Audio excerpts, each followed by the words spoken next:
Hi friends, എല്ലാവർക്കും എൻ്റെ YouTube ചാനലിലേക്ക് സ്വാഗതം.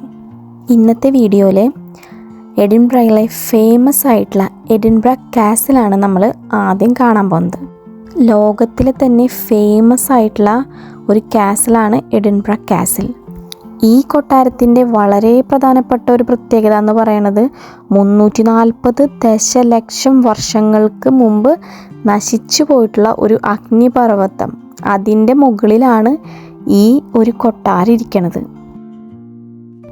1103 AD കിങ് ഡേവിഡ് ഒന്നാമനാണ് ഈ ഒരു കൊട്ടാരം പണിതത് എന്നാണ് പറയുന്നത്.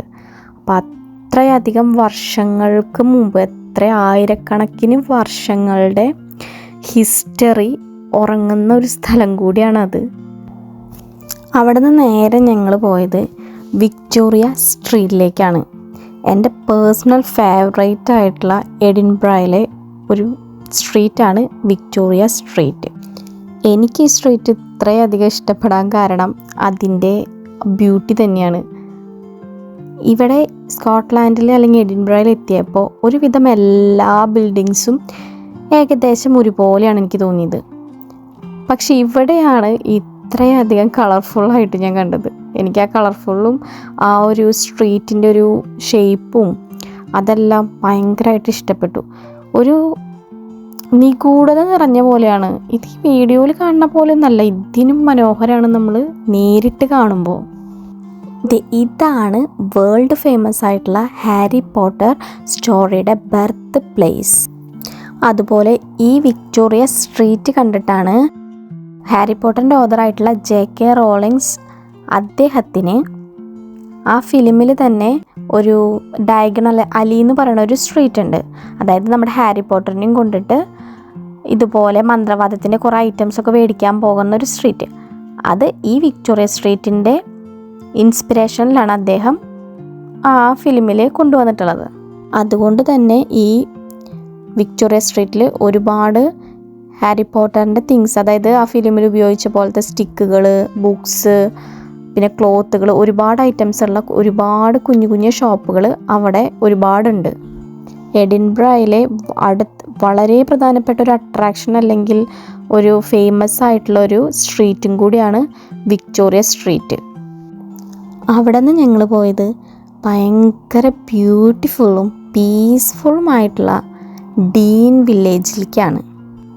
എടുത്തു പറയാനുള്ളൊരു കാര്യം, ഈ ബിൽഡിങ്സ് എല്ലാം 12th സെഞ്ച്വറി അല്ലെങ്കിൽ 19th സെഞ്ച്വറിയിലൊക്കെ പണിതിട്ടുള്ള പഴയ ബിൽഡിങ്സാണ്. പക്ഷെ ഇപ്പോഴും അതെല്ലാം അതുപോലെ തന്നെ മനോഹരമായിട്ടാണ് അവർ മെയിൻറ്റെയിൻ ചെയ്ത് കൊണ്ടുപോകുന്നത്. ഒരുപാട് ടൂറിസ്റ്റുകൾ വന്നു പോകുന്നൊരു സ്ഥലം കൂടിയാണ് ഡീൻ വില്ലേജ്. പക്ഷെ എന്നിരുന്നാലും അതെല്ലാം അത്രയധികം വൃത്തിയോട് കൂടിയിട്ടാണ് ഇവർ മെയിൻറ്റെയിൻ ചെയ്ത് കൊണ്ടുപോകുന്നത്. 12th സെഞ്ച്വറിയിലെ ടെക്സ്റ്റൈൽസും മില്ലിങ്ങും ഇൻഡസ്ട്രീസൊക്കെ ഒരുപാടുണ്ടായിരുന്നതായിരുന്നു ഈ ഡീൻ വില്ലേജിൽ. എഡിൻബ്രയിൽ പോകുന്നവരുണ്ടെങ്കിൽ മസ്റ്റായിട്ട് വിസിറ്റ് ചെയ്യേണ്ട ഒരു പ്ലേസ് കൂടിയാണ് ഈ ഡീൻ വില്ലേജ്. ഒരു പ്രത്യേക തരം ഫീലാണ് നമുക്കവിടെ എത്തുമ്പോൾ. ഇവിടെ നിന്ന് ഈ കാഴ്ചകളെല്ലാം കണ്ട് ഞങ്ങൾ നേരെ പോയത് നാഷണൽ മ്യൂസിയം ഓഫ് സ്കോട്ട്ലാൻഡിലേക്കാണ്. എഡിൻബ്രയിൽ തന്നെ ഒരുപാട് മ്യൂസിയങ്ങളുണ്ട്. അവിടെയെല്ലാം നമുക്ക് എൻട്രി ഫീസൊക്കെ ഉണ്ട്. പക്ഷെ ഇവിടെ നമുക്ക് ഫ്രീ ആണ്. എല്ലാ ദിവസവും ഇപ്പോൾ രാവിലെ 10 മണി തൊട്ട് വൈകിട്ട് 5 മണി വരെ ഡെയിലി ഇത് ഓപ്പൺ. 12th സെഞ്ച്വറിയിൽ തിമിംഗലത്തിൻ്റെ പല്ല് കൊണ്ടൊക്കെ നിർമ്മിച്ചിട്ടുള്ള ചെസ് ബോർഡാണ് ഇപ്പം നിങ്ങൾ കണ്ടത്. ഈ ഒരു മ്യൂസിയത്തിൻ്റെ ഉള്ളിൽ ഇവിടെ എത്തണവർ കാണാൻ പറ്റുകയാണെങ്കിൽ അത്രയും വർത്താണ്. ഒരുപാട് നമുക്ക് നടന്ന് കാണാനുണ്ട് ആ ഒരു മ്യൂസിയത്തിൻ്റെ ഉള്ളിൽ. ഏകദേശം ഒരു 8000-ൽ പരം ഒബ്ജക്റ്റുകൾ അവിടെ നമുക്ക് ഡിസ്പ്ലേയിലുണ്ട്.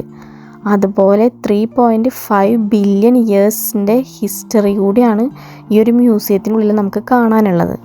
Scottish history, culture, art, design, science and technology, world culture എല്ലാം ഉൾപ്പെടുത്തിയിട്ടുള്ളതാണ് ഈ നാഷണൽ മ്യൂസിയം ഓഫ് സ്കോട്ട്ലാൻഡ്. എന്നെ ഏറെ അത്ഭുതപ്പെടുത്തിയ ഒരു കാഴ്ചയാണ് ഇനി നിങ്ങൾ കാണാൻ പോകുന്നത്. നമ്മുടെ നാട്ടിൽ നിന്ന് കൊണ്ടുവന്നിട്ടുള്ള ഒരുപാട് ശില്പങ്ങൾ, അതും മാർബിള്, ഗ്രാനൈറ്റ്, ചെമ്പ്, പലതരത്തിലുള്ള ലോഹങ്ങൾ, ഇതുകൊണ്ടെല്ലാം ഉണ്ടാക്കിയിട്ടുള്ള ഉമാമഹേശ്വരൻ, വിഷ്ണു, കുബേരൻ, കാളി, കൃഷ്ണൻ, ദുർഗ, ശ്രീബുദ്ധൻ, ഹനുമാൻ തുടങ്ങിയവരുടെ ഒരുപാട് ശില്പങ്ങളും പ്രതിമകളും എല്ലാം തന്നെ അവിടെ മ്യൂസിയത്തിൽ ഇരിക്കണത് ഞങ്ങൾക്ക് കാണാൻ പറ്റി. ഇതെല്ലാം ഒരുപാട് വർഷങ്ങൾ പഴക്കമുള്ളതും ഇന്ത്യയുടെ പല പല ഭാഗത്തു നിന്നും ഇവർ കൊണ്ടുവന്നിട്ടുള്ളതുമാണ്. അതെല്ലാം കണ്ട് ഞങ്ങൾ പോയത് ആ മ്യൂസിയത്തിൻ്റെ റൂഫ് ടോപ്പിലേക്കാണ്. അതൊരു മസ്റ്റ് വാച്ചാണ്. നമ്മളവിടെ പോയിട്ടുണ്ടെങ്കിൽ എന്തായാലും റൂഫ് ടോപ്പിൽ കയറി കഴിഞ്ഞാൽ നമുക്ക് എഡിൻബ്ര മുഴുവൻ കാണാൻ പറ്റും. ഞങ്ങൾ അവിടെ നിന്ന് നേരെ പോയത് എഡിൻബ്രയിലെ ഫേമസ് ആയിട്ടുള്ള ഒരു നായക്കുട്ടിയുണ്ട്. ഇവരുടെ വിശ്വാസത്തിൻ്റെയും അതുപോലെ ഫ്രണ്ട്ഷിപ്പിൻ്റെയൊക്കെ ഒരു സിമ്പിളായിട്ടാണ് ഈ നായക്കുട്ടീനെ കാണുന്നത്. അവൻ്റെ പേരാണ് ഗ്രഫ്രയേഴ്സ് ബോബി.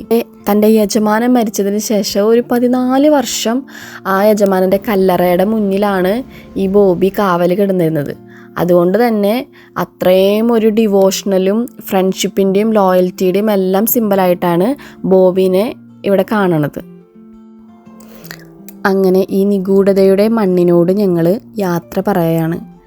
ഇവിടെ നിന്ന് പുതിയ പുതിയ ഒരുപാട് അനുഭവങ്ങളും അറിവുകളും ഞങ്ങൾക്ക് കിട്ടി.